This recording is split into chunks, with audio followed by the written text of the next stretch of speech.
I'm Bob Coleman, and we're talking Main Street and the small business lenders help it grow. Thank you to this week's sponsor, the National Association of Commercial Loan Brokers.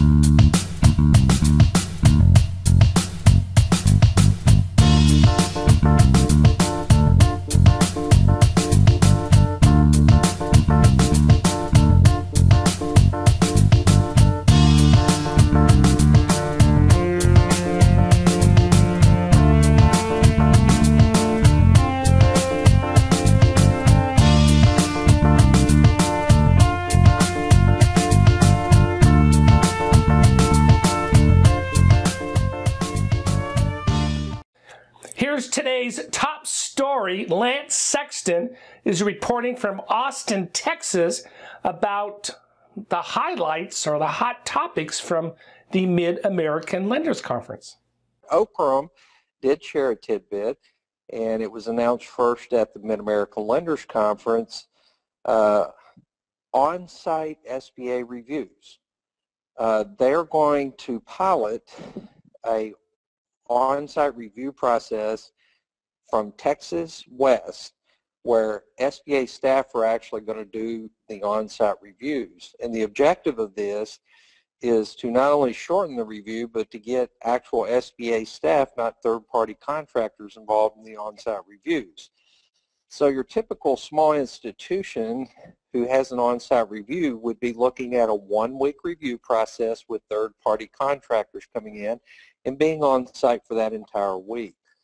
What they're going to pilot is a program where actual SBA Okram staff will do most of the on-site review away from the bank, and then we'll pop in on a smaller institution for a couple days and talk about the exceptions and complete the review. For larger institutions, typically the on-site review is a 2-week process, and you've got third-party contractors in your bank for 2 weeks. They're talking about larger institutions cutting that from 2 weeks down to 1 week. So, I mean, I think this is a great thing for all of our SBA lenders.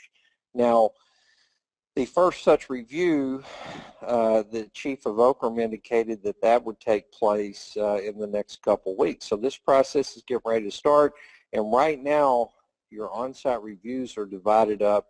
There's an east side of the United States and a west side. It's going to be piloted or done on the west side from Texas to California and all the territory, you know, is basically the western half of the United States. So that was the biggest takeaway from SBA headquarters staff, is that, you know, 2 things. 1, on-site reviews should be shorter.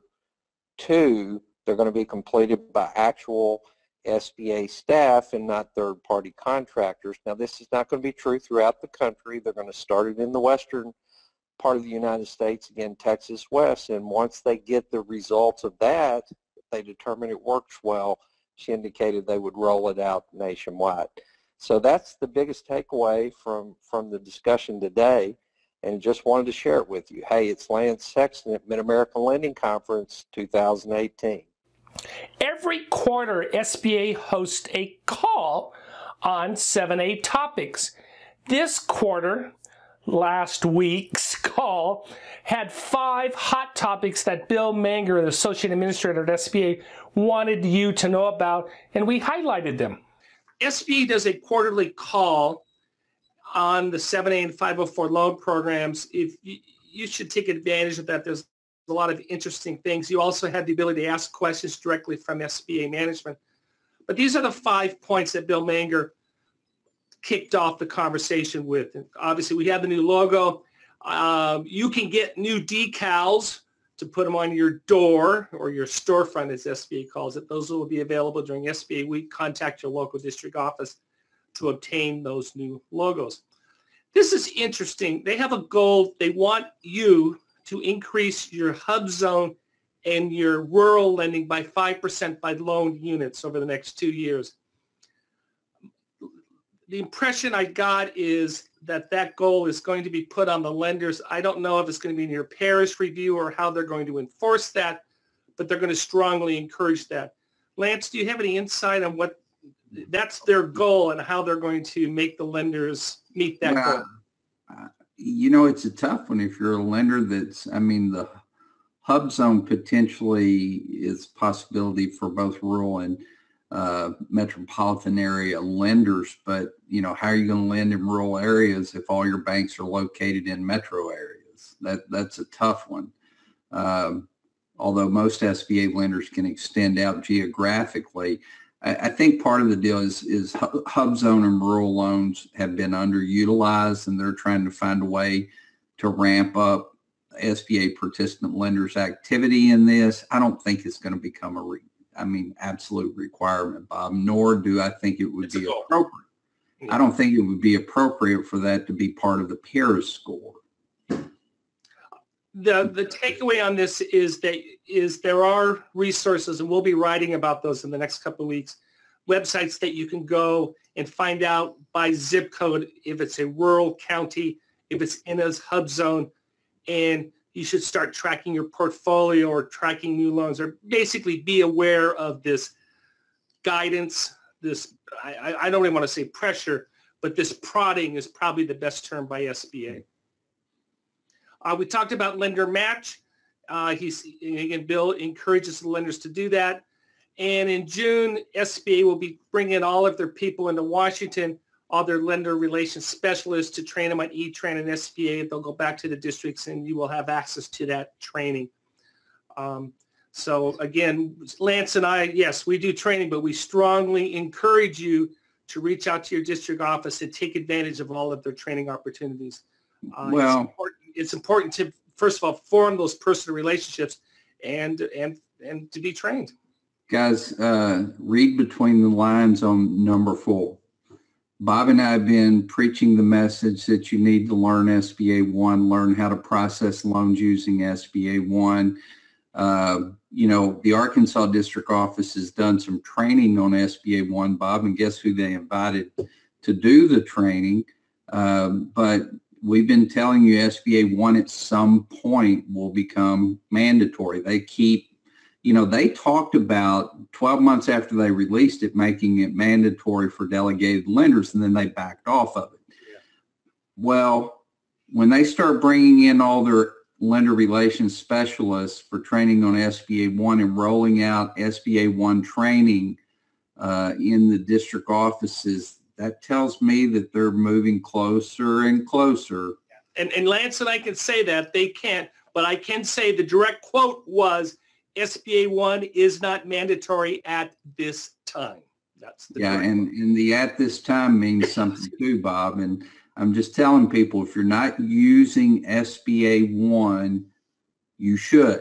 And when you work through closings, it is more, it's like the new 1919, guys. The new 1919 has places where the borrowers have to initial. There are some differences. You know, you send the form to the borrower, they fill it out incorrectly, you send it back to them, they fill it out incorrectly again, and you go in this continuous process. If you're putting your loans in SBA 1, you can generate a compliant, correct SBA form 1919 that you walk up and say, here, I just need you to sign and initial. So SBA 1 is a great platform for originating loans. For those of you who love E-Tran, guess what the last step in an SBA 1 submission is? Submit to E-Tran, and all the information from your SBA 1 effort flows over to E-Tran. And if you give it 15 minutes and you go into E-Tran, guess what? You'll see your loan. So I think there's something in number 4. I won't predict a time period because I've been wrong about that before, but I'm just telling you, it's coming. SBA 1 will be mandatory at some point. And the advantage also, it's not there yet, but once you have the servicing capability and the ability to prepare those liquidation purchase demand kits, then you definitely want to hop onto this train. Well, and Bob, and I'll shut up after this. Once they get servicing and liquidation working, and if you use SBA 1 properly, It doesn't matter if it's GPPLP, and you download the documents. How many times have you complained about having to send the authorization in for 20 different things? Well, guess what? You won't have to do that when you pull up a purchase demand kit in SBA 1. It's just going to populate. And the final comment was, Bill was touting the statistics that are correct, that charge-off rates and purchase rates are all-time lows for both programs, which is great. But again, they're not going, the performance is not increasing. Delinquencies are starting to tick up a little bit. We'll talk about that in News of the Day. One of the 5 topics that Bill talked about was lender match. Listen to Lance Sexton and I discuss lender match and how it could be useful for you and your institution. As I get older, I become more and more old school, but you know, people want to see a new, updated, vitalized SBA logo, and it's just like using Link. For those lenders who are not using Link, you know, go on. Are we going to talk about that, Bob? You're off script, Lance.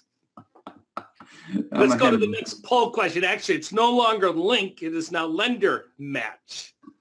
And the question is lender match useful to your institution? Yes, no, I have no idea what you're talking about, Coleman. Gosh, Bob, I guess I can go ahead and talk about it now, but Link is a good way for your institution. You know, when I owned my small business, I would have walked into my lender's office and sat down and said, hey, I want to borrow some working capital, or I want to borrow some money for inventory.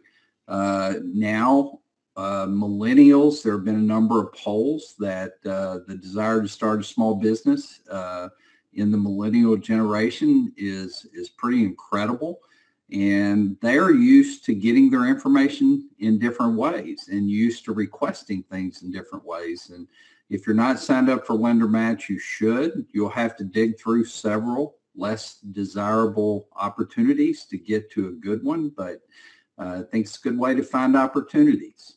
You can filter what you're looking for. There's no cost to it. I would definitely sign up for it. If it gives you 1 or 2 transactions a year, it's worth looking into. So Bob, go ahead and do that. Just as an example today, Bob, I received 3. They give you some very, very basic information about what they're looking for. But I mean, you will see the industry, how long they've been in business, what type of project they want, how much money they want, where they're located. And you can take that information, just say, hey, I'm interested. Or I'm not. Yeah. What will happen shortly thereafter is you'll receive contact information for that borrower, and you can reach out and find out more. And like Bob said, you may have to dig through 20 to find one, but the same thing's true of people that walk in your door. And for your 64%, we've given you the Capital Access page. That's how you sign up for this. For those of you who've answered no, that it's not useful, give it a shot. Give it another shot. You may want to adjust your, Lance, are you able to adjust filters? How does that work?